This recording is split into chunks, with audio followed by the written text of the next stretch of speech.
बच्चों, आज हम कक्षा 12वीं के अकाउंटेंसी के चैप्टर साझेदारी खाते के बारे में चर्चा करेंगे। बात करेंगे कि साझेदारी होता क्या है। जैसे आपने कक्षा 11वीं में पढ़ा था कि साझेदारी दो या दो से अधिक व्यक्तियों के एक ऐसे समूह को बोलते हैं जो व्यवसाय के लाभ हानि को आपस में बांटने के लिए एकत्र हुए हैं। यानी साझेदारी एक आर्थिक क्रिया है। साझेदारी कैसी क्रिया है? एक आर्थिक क्रिया है। इसमें होता क्या है, पार्टनर आपस में एकत्र होते हैं। व्यवसाय में जो भी लाभ या हानि होगा उसे आपस में बांटने के लिए। ऐसी साझेदारी बिजनेस को या तो सभी चला सकते हैं या उनमें से किसी एक पार्टनर के द्वारा चलाया जा सकता है। यह जो परिभाषा जो आपको दी गई, ये परिभाषा साझेदारी अधिनियम 1932 की धारा 4 में दी गई है। अब हम बात करें फर्म क्या है। फर्म यानी साझेदारी फर्म के समूह को मिलाकर के फर्म बोलते हैं। यानी जब बहुत सारे साझेदार आपस में मिल जाते हैं तो उनको एकजुट में हम फर्म का नाम देते हैं। हर साझेदारी फर्म का अपना कोई ना कोई एक नाम होता है। अब बात करेंगे हम साझेदार कि साझेदार कौन है। साझेदारी फर्म के प्रत्येक सदस्य को हम बोलते हैं साझेदार। साझेदार का फर्म में दो स्थान होते हैं, यानी वह फर्म का मालिक भी हो सकता है और फर्म का एजेंट भी हो सकता है। अब आगे चर्चा करेंगे साझेदारी प्रलेख या प्रपत्र के बारे में। इससे आप इंग्लिश में पार्टनरशिप डीड भी बोलते हैं।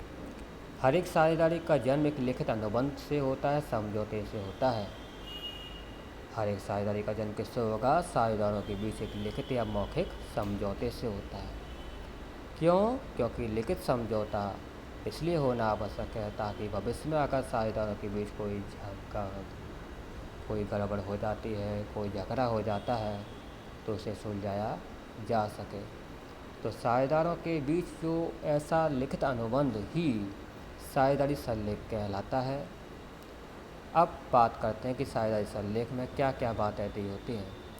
साझेदारी संलेख में ए से लेकर जेड तक पार्टनरशिप फर्म के बारे में पूरी जानकारी दी जाएगी कि साझेदारों का नाम क्या है, पता क्या है, साझेदारी फर्म का नाम क्या है, पता क्या है, आपकी साझेदारी की प्रकृति क्या है, यानी कि आपकी साझेदारी बिजनेस जो चल रहा है वो किस नेचर का चल रहा है। कहने का मतलब साझेदारी आपकी सीमित अवधि के लिए चल रही है या अनिश्चित अवधि चल रही है, या बोल सकते हैं साझेदारी किसी विशेष उद्देश्य के लिए चल रही है, इस प्रकार के। दूसरा, अगला साझेदारों के द्वारा फर्म में कितना पैसा लगाया गया, साझेदारों ने पैसा लगाया है उसको उन्हें ब्याज क्या कितना मिलेगा, साझेदारों के बीच लाभ या हानि का बंटवारा किस अनुपात में होगा। ऐसे ऐसे कई तरीके से कई बातें इस प्रकार इसमें मेंशन है। अब बात हम करते हैं साझेदारी संलेख के बाद में लागू होने वाली शर्तें। बच्चों, ये विषय जो आप टॉपिक आप पढ़ेंगे कि साझेदारी संलेख के अभाव में लागू होने वाली शर्तें।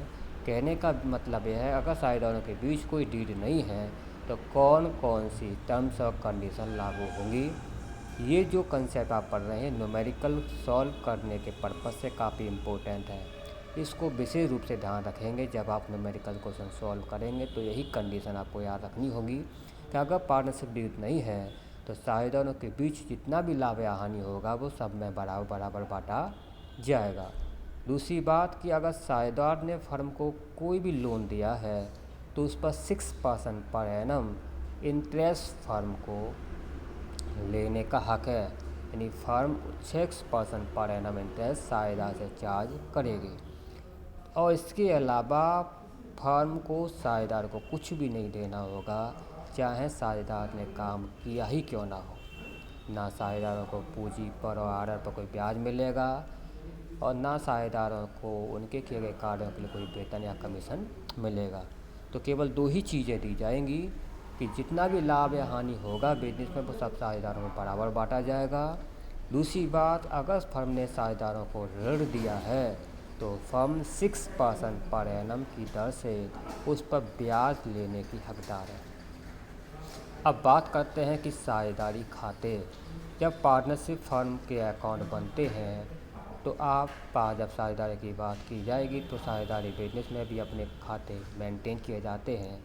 तो विशेष रूप से साझेदारी बिजनेस में ये 4 खाते आप इस चैप्टर में पढ़ेंगे कि साझेदारों के पूंजी खाते और करेंट अकाउंट और चालू खाते, जिसको आप इंग्लिश में बोल सकते हैं कि partners capital account and partners current account. दूसरा लाभ हानि नियोजन खाता यानी P&L एप्लीकेशन अकाउंट। तीसरा साझेदारों का आर्डर खाता। चौथा साझेदारों का लोन खाता। अब हम बात करते हैं कि लाभ हानि नियोजन खाता है क्या। बच्चों, जैसे आपने कक्षा 11वीं में एकल व्यवसाय के अपने अंतिम खाते पढ़े थे, जिसमें आपने व्यापार खाता, लाभ हानि खाता, अंतिम खाते और आर्थिक चिट्ठे के बारे में पढ़ा था। लेकिन जैसे जैसे व्यवसाय का स्वरूप बढ़ता चला जाएगा, आप जैसे जैसे बिजनेस बढ़ाते चले जाएंगे, वैसे वैसे आपके लाभ हानि खाते का स्वरूप बढ़ता चला जाएगा। तो लाभ हानि नियोजन खाता एक्चुअल में लाभ हानि खाते का ही दूसरा भाग है, उसी का ही विस्तार है। लाभ हानि नियोजन खाता बनाने का मेन पर्पस ये बताना है, जानना है कि साझेदारों को फर्म उपलब्ध लाभों का बंटवारा कैसे करेगी, उपलब्ध लाभों का बंटवारा कैसे करेगी। तो इस खाते के क्रेडिट पक्ष में फर्म को जो भी लाभ होगा, फर्म साझेदारों से जो भी लेगी, वो सब पार्टनर उसको फर्म क्या करेगी, P&L एप्लीकेशन अकाउंट के क्रेडिट साथ में डालेगी। जैसे आप देख रहे हैं, नेट प्रॉफिट डाल दिया, इंटरेस्ट ऑन ड्राइंग को डाल दिया। क्यों डाला? क्योंकि ये साझेदारी फर्म के लिए लाभ है, आय है। अब P&L एप्लीकेशन अकाउंट का अगर डेबिट साइड की बात करें तो पार्टनरशिप फर्म द्वारा साझेदारों पर जितना भी खर्चा किया जाएगा वो सब P&L एप्लीकेशन अकाउंट के डेबिट साइड में आएगा। अब बात करते हैं कि P&L एप्लीकेशन अकाउंट बनता कैसे है। P&L एप्लीकेशन दिया, क्योंकि P&L एप्लीकेशन अकाउंट साल के लिए बनता है, इसलिए लिख देंगे for the year ended on के आगे जो भी इस साल के लिए खाते बन रहे हैं, चाहे 31 मार्च है चाहे 31 दिसंबर, वो यहाँ लिख देंगे। अब P&L एप्लीकेशन अकाउंट की 2 साइड हैं, left side debit side, right side credit side. बात करते हैं इस अकाउंट की शुरुआत लाभ हानि खाते से निकले हुए नेट प्रॉफिट या नेट लॉस से की जाएगी। अगर प्रॉफिट होगा तो उसे क्रेडिट साइड में लिखेंगे बाय नेट प्रॉफिट। अगर लॉस होगा तो उसे डेबिट साइड में लिखेंगे टू नेट लॉस। पर ध्यान रखें बेटे, एक साथ 2 चीज़ें नहीं हो सकती। प्रॉफिट होगा तो क्रेडिट साइड में, लॉस होगा तो डेबिट साइड में। उसके बाद हम बात करते हैं डेबिट साइड में फर्म द्वारा उपलब्ध लाभों में से साझेदारों को जो भी कुछ दिया जाएगा, उन पर जितना भी खर्चा किया जाएगा वो सब डेबिट साइड में लिखेंगे। जैसे टू इंटरेस्ट ऑन कैपिटल, साझेदारों ने फर्म में जो पैसा लगाया है यानी जो कैपिटल लगाई है उस पर फर्म उनको अगर इंटरेस्ट देती है तो फर्म के लिए लॉस है, खर्चा है, इसलिए उसे डेबिट साइड में लगेंगे। XY ये मान के मैंने किया कि पार्टनरशिप फर्म में 2 पार्टनर हैं, यहाँ 3 भी पार्टनर हो सकते हैं XYZ, तो उनका इंटरेस्ट लिख देंगे। To partners salary, partnership firm ने अगर साझेदारों को सैलरी दी है तो डेबिट साइड में, साझेदारों को कमीशन दिया है डेबिट साइड में, क्योंकि ये फर्म के लिए खर्चा है।